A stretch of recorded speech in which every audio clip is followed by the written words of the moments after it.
The following program may contain coarse language, violence, nudity, mature subject matter, or scenes which may not be suitable for all viewers. Viewer discretion is advised. This is the X-Zone Broadcast Network, broadcasting worldwide on broadcast affiliates and satellite program providers, including CNN Broadcast Network, Sirius Satellite Network, Star Media, Good News Radio Network, Angel Broadcast Network, Wiki Broadcast Network, and WPBN TV. For more information on the X-Zone Broadcast Network, visit us at www.xzbn.net.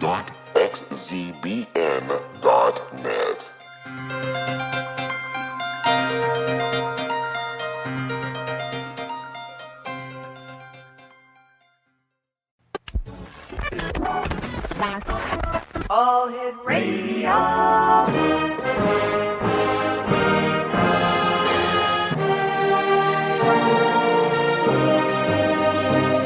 Welcome to the X-Zone, a place where fact is fiction and fiction is reality. Now, here's your host, Rob McConnell.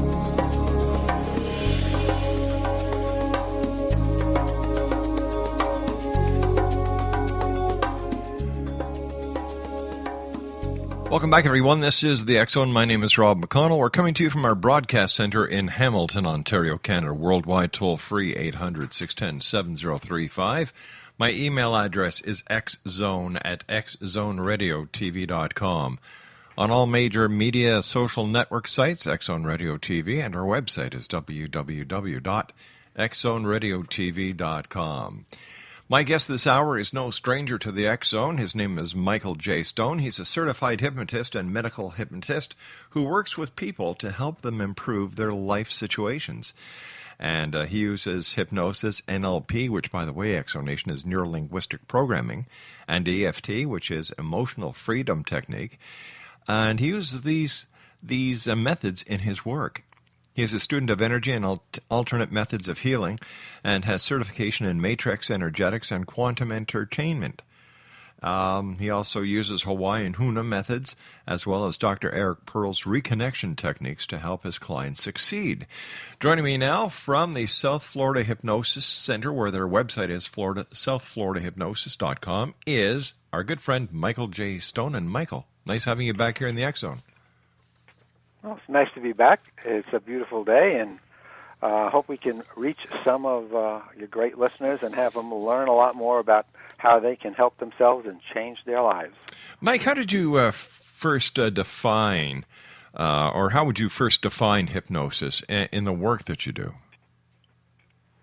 Well, I think there's a lot of misinformation out there, and everybody has an idea as to what hypnosis is. But as they say, you can't really fill a bucket that's already filled. So if everybody took their bucket and turned it upside down, I would say, here, now that it's clear, hypnosis is not really relaxation. It's not really floating away. It's none of those things that you've heard. Hypnosis is a great guy that only taught doctors, and he gave a great, simple explanation.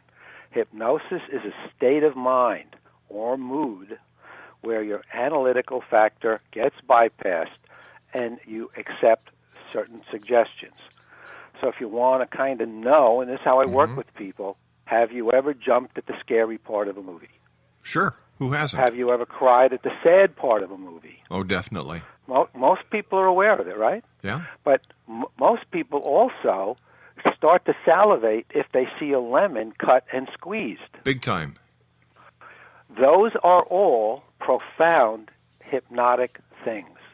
And that's what is going on. It's your inner mind has accepted suggestions and is manifesting them because at some point you're in a state of mind or mood where your analytical factor is bypassed and you've accepted certain things as positive.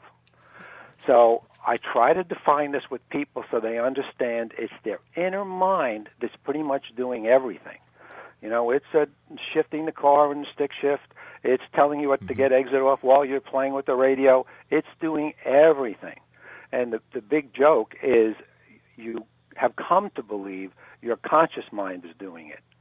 So once people get that idea and that they realize that they're in hypnosis very often, and that they've accepted suggestions, they can turn around and say, wait a minute, if somebody had that power and they took advantage of my power to get those things into my mind, then I can go back and use my power to get things straight so I can live a better life and be happier. But isn't that how advertising works? 100%. Yeah.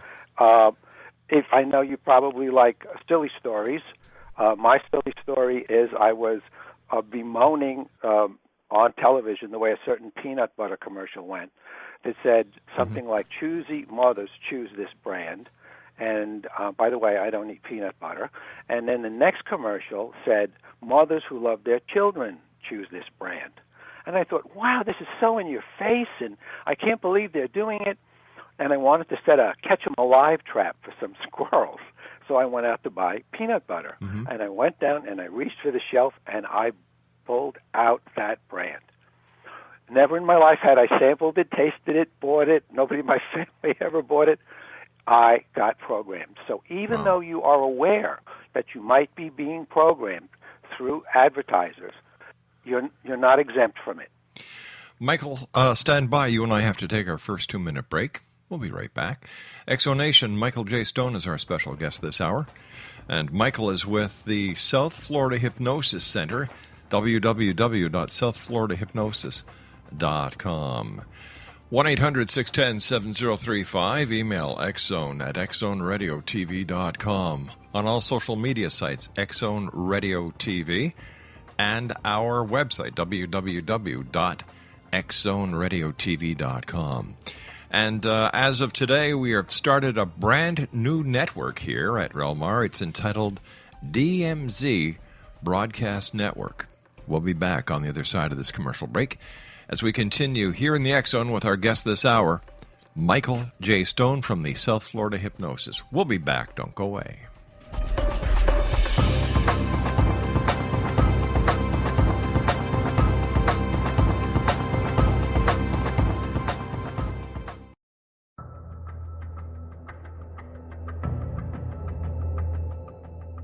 Modern Esoteric, Beyond Our Senses by Brad Olson, consummates the lifology story about where humanity originates. It is the lost continents, the primitive wisdom, the mythos of creation, and the rethinking of ancient history as we are taught in academia. There is much more to the story than what we have been told.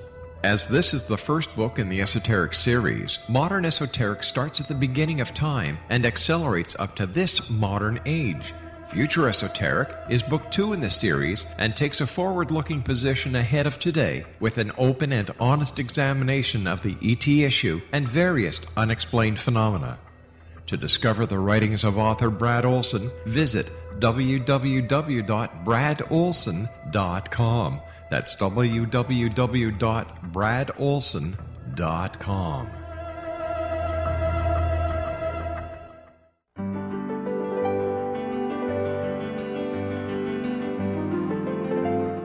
Named one of the world's greatest psychics, Elizabeth Joyce is now giving readings worldwide via Skype. Elizabeth Joyce is recognized for her clairvoyant ability to help find missing persons, her analysis of dreams, past life regression work, mediumship, and her accurate predictions.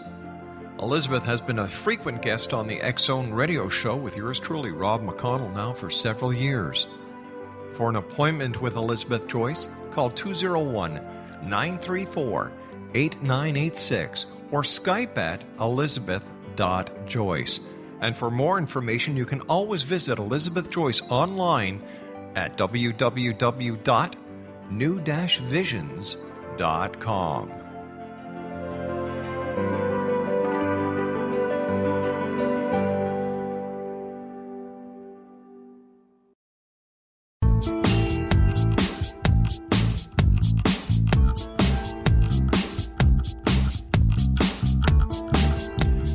Welcome back, everyone. Michael J. Stone is our special guest. www.southfloridahypnosis.com.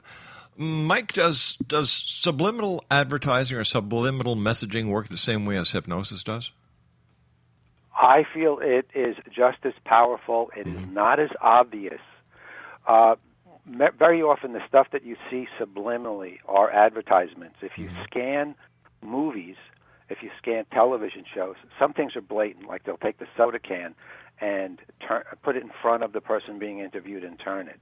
But at the end, when you go shopping, go take a look at what your preferences are. That's really how you do it, because nobody is becoming consciously aware that that is given to them, so they don't consciously say, yes, it worked. What's the most... That kind of... Go ahead. I'm sorry, Mike. I thought you were finished. No, if that answers the question. Since it's subliminal, you have to almost do a statistical analysis of what your goal was.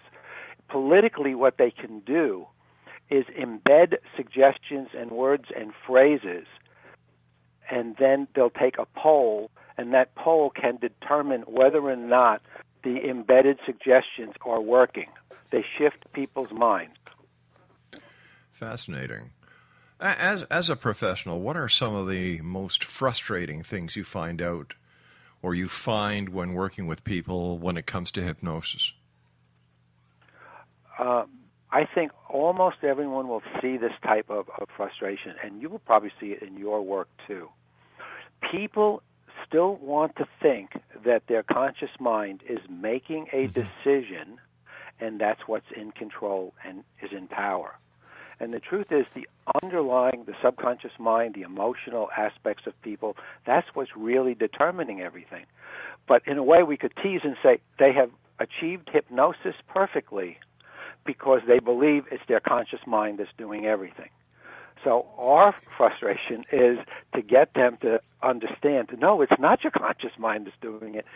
If your conscious mind was that powerful, nobody would have any phobias.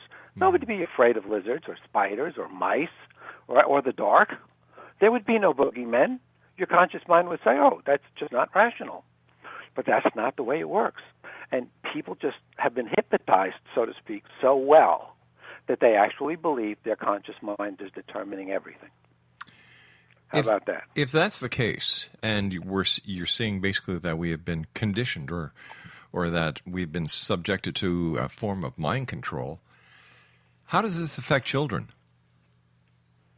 Well, until they're about 5 or 6 years old, children are nominally in a state of hypnosis. They measure sometimes hypnosis by brain waves, like alpha, beta, theta, pretty much everybody. So they're in kind of an alpha state. I don't know if you had Bruce Lipton on, but Bruce Lipton's a pretty powerful guy, and he did cloning, 40 years ago, and his comment is that it's our consciousness that is manipulating everything. That's what fires off the genes.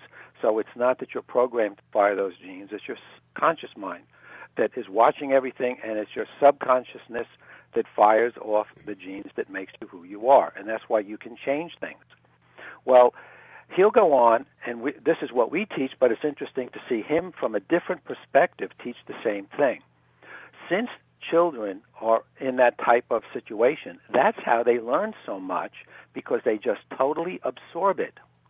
So if a child is 3 years old, sitting in a high chair, sees somebody go by, stub their toe, hop around, yell, and scream, you have just taught that child what the proper response is to stubbing your toe. So children are always learning. That's how they absorb so much at an early age, and that's why when you listen to people who are behaviorists or educators, they'll say the first 5 years are the most important, because that's when the programming goes straight in without resistance. You previously, we were talking before that the media is mind control. You call it waking hypnosis. What do you mean by that? Okay, if we go back to the definition, and I'm glad this comes up because my grandmother would say something like, irregardless, I don't mean to be redundant, but I'll say it again. What goes on is hypnosis is, for adults, a state of mind or mood. When you are watching anything in the media, you, either through the flickering pattern on the screen or the jumping, or just because you're interested, you go in there and your mind shifts. So if there is violence on, you start to shift that the appropriate response to things you see is violence. Now, it is actually a state of hypnosis, but no one would realize they're in a state of hypnosis because they are, in their minds, awake.